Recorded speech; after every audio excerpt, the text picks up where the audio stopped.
बिस्मिल्लाहिर्रहमानिर्रहीम अस्सलाम वालेकुम। Welcome to jobs and preparation YouTube channel. मैं हूँ फ़िदा हुसैन। आज की इस वीडियो में आपके साथ इंपॉर्टेंट इन्फॉर्मेशन शेयर की जाएगी। वो इन्फॉर्मेशन है मुतालिक आपकी verification, degree verification, character verification. आपको सिलेक्शन के बाद कौन कौन से डॉक्यूमेंट्स आपको सबमिट करवाने होंगे और कितनी फ़ीस पे करनी होगी, वो फ़ीस कहाँ पे करनी होगी। तो आप लोग इससे पहले इस वीडियो को गौर से देख लीजिएगा ताकि आपकी फ़ीस वगैरह ज़ाया ना हो। कंप्लीट प्रोसीजर आपके साथ शेयर किया जाएगा। चलते हैं वीडियो की तरफ।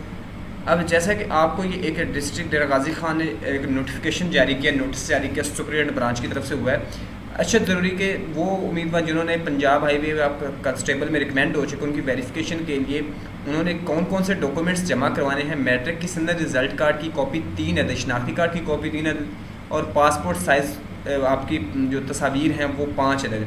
तमाम कागजात बगैर तस्दीक शुदा हों। ये ज़हन में रखें कि इसकी आपने इनको अटेस्टेड करवा के जमा नहीं करवाना, सादी कॉपी करवा के आपने सर्टिफिकेट या डिग्री की वो जमा करवानी है। और बैंक में भरा हुआ चलान 22 board Lahore DG Khan board से मैट्रिक की सर्टिफिकेट वेरिफिकेशन के चलान की फ़ीस 1500 रुपये। मैट्रिक जिनकी है उनको 1500 का चलान पे करना पड़ेगा और ये आपको वेबसाइट पे ऑनलाइन डिग्री वेरिफिकेशन चलान प्रिंट निकाल के करना पड़ेगा। अगर आपने किसी और ब्रांच, किसी और बोर्ड से मैट्रिक की है तो आप उस मुतलका जो बोर्ड है उसकी वेबसाइट से वो चलान जनरेट करके और उनके मुतलका बैंक में जमा करवाएंगे।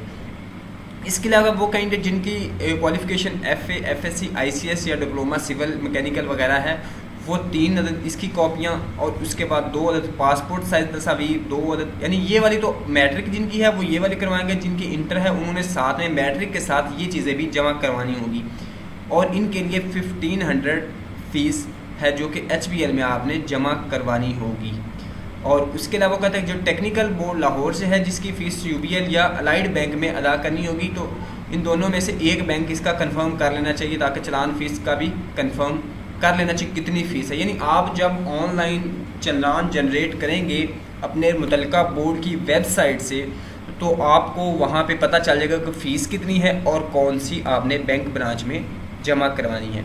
इसके अलावा वो कैंडिडेट जिन्होंने BA, BSc या BS, BCom वगैरह है तो वो उसकी भी 3 अदद कॉपियाँ और शनाख्ती कार्ड की 2 अदद कॉपियाँ, पासपोर्ट साइज तस्वीर और बैंक में भरा हुआ चलान BGU यूनिवर्सिटी मुल्तान की फ़ीस जो कि 2000 रुपये है।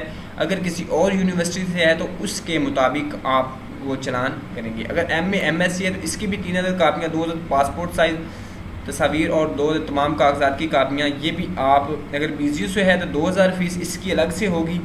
और उसके बाद आपको जो है अगर किसी और यूनिवर्सिटी से है तो उसमें आपको करवाना पड़ेगा। यहाँ पे कुछ चीज़ें एक और भी अहम इन्फॉर्मेशन है जो आपके साथ शेयर करता हूँ, लेकिन आप देख लें कि आपने करना क्या कि मैट्रिक की आप जहाँ से मैट्रिक की है उस वेबसाइट से आपको चलान जनरेट करना पड़ेगा और वो आप उस मुतलका ब्रांच में जितनी उसकी फ़ीस, डिग्री वेरिफिकेशन की फ़ीस बनती है वो पे करके आपने SRC ब्रांच में जमा करवाना है। ऐसे ही मैट्रिक का और इंटर का और उसके बाद ग्रेजुएशन, मास्टर वगैरह का। और आपने बाकी चीज़ें जो साथ में है डोमिसाइल की 3 अदद कापियाँ, उम्मीदवारों की करैक्टर वेरिफिकेशन जो है वो इनिशियल अपॉइंटमेंट का वो ऑलरेडी अगर आपने करवाया हुआ तो ठीक है, नहीं तो यहाँ से भी। और लोकल पुलिस की वेरिफिकेशन ये SRC ब्रांच खुद करवाएगी और उसके बाद उम्मीदवार की शनाख्ती कार्ड की कापी।